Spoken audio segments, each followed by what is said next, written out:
Assalamualaikum warahmatullahi wabarakatuh. Perkenalkan, nama saya Sinar Hayati. Saya merupakan salah satu mahasiswi di kampus STKIP Paracendekia NW Sumbawa, dan saat ini saya sudah semester 5.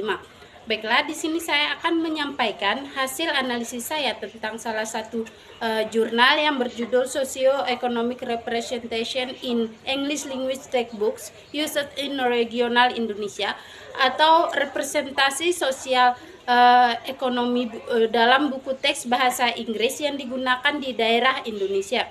Yang mana penulisnya adalah, yang pertama ada Ahmad Ripai Subroto. Beliau memperoleh gelar Magister Pendidikan ELT dari Universitas Mataram dan sekaligus penerjemah bersertifikat di PT Aman Mining Nusa Tenggara. Yang kedua ada Iwan Jazadi. Beliau memperoleh gelar PhD di bidang pendidikan TESOL dari University of South Australia dan saat ini menjabat sebagai dosen senior dan kepala Sekolah Tinggi Ilmu Pendidikan di STKIP Paracendekia NW Sumbawa. Yang terakhir atau yang ketiga ada Mayuni. Beliau menyelesaikan PhD dalam linguistik dari Universitas Melbourne dan menjabat sebagai profesor linguistik terapan di Universitas Mataram. Baiklah, kita masuk ke pembahasan Socio-Economic Representation in English Language Textbooks Used in Regional Indonesia, atau representasi sosial ekonomi dalam buku teks bahasa Inggris yang digunakan di daerah Indonesia. Peraturan Menteri Pendidikan Indonesia nomor 2 tahun 2008 tentang buku mengatur bahwa buku pelajaran wajib memuat bahan ajar yang meningkatkan keimanan, keberagamaan, akhlak mulia, kepribadian, penguasaan ilmu pengetahuan dan teknologi, kepekaan dan kemampuan estetika serta kinestik dan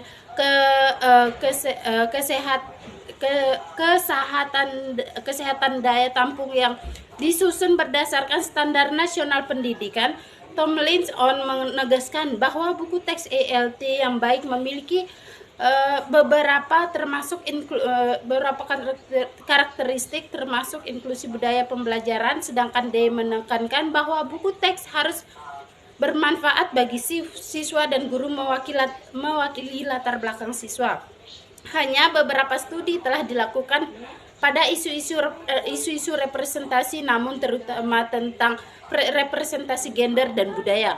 Sari Putra menemukan bahwa buku-buku tersebut mengandung stereotip gender didominasi laki-laki dan keberpihakan laki-laki atas perempuan. Dan ada sebuah studi dari Chandrawati Second dan Nitiasi membahas representasi sosial budaya dalam buku teks EFL yang diterbitkan oleh Kementerian Pendidikan Indonesia.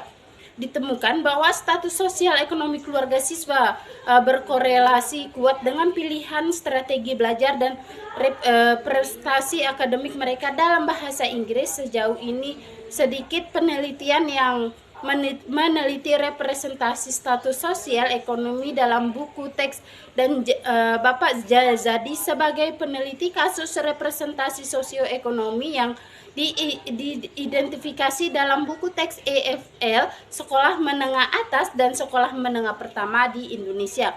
Dan ENA meneliti keragaman sosioekonomi dalam textbook Indonesia, namun kenyataannya penelitian tentang representasi status sosial ekonomi dalam buku teks ELT sama pentingnya dengan dilakukan dengan penelitian tentang status sosial budaya. ENA menyatakan bahwa representasi status sosial ekonomi dan sosial budaya yang tidak seimbang atau tidak relevan akan menurunkan motivasi siswa yang merasa tidak terwakili dalam buku pelajaran. Di sisi lain, deskripsi yang relevan dan akurat tentang representasi sosial ekonomi dan sosial budaya mereka meningkatkan motivasi mereka dalam belajar dan meningkatkan kinerja dan prestasi mereka.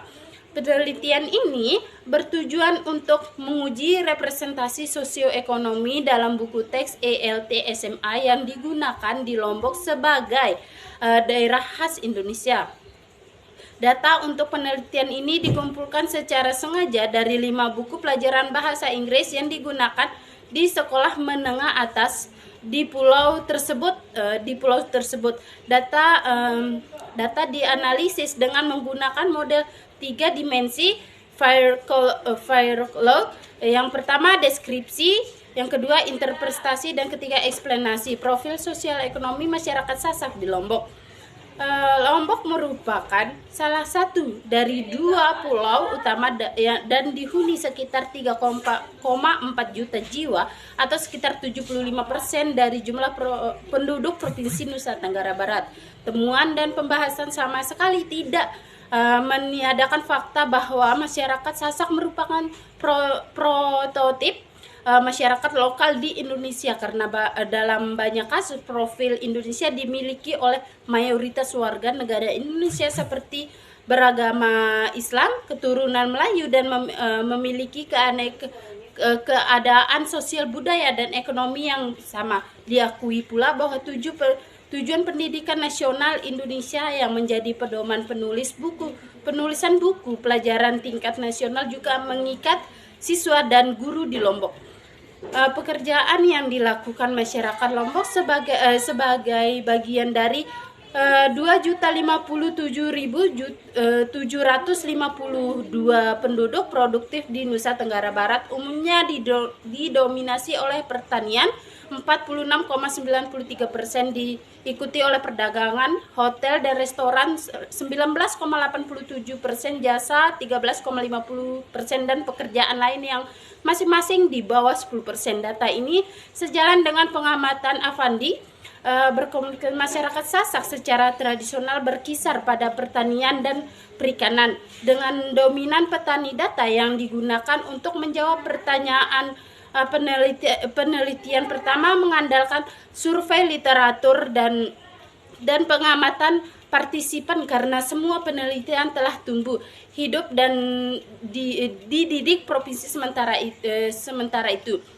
Sementara itu, data untuk pertanyaan lain dikumpulkan secara purposif 5 buku teks bahasa Inggris yang digunakan oleh banyak sekolah menengah umum dan kejuruan SMA atau SMK di Provinsi Nusa Tenggara Barat. Jadi kesimpulannya adalah studi ini menemukan bahwa ada sejumlah besar representasi status sosial ekonomi dan sosial budaya siswa yang tidak akurat dan tidak tepat dalam teks dalam semua aspek yang diteliti, yaitu pekerjaan, kelas sosial, dan gaya hidup yang ditandai dengan persuasif. Nah, baiklah, mungkin sekian hasil analisis yang dapat saya sampaikan. Wassalamualaikum warahmatullahi wabarakatuh.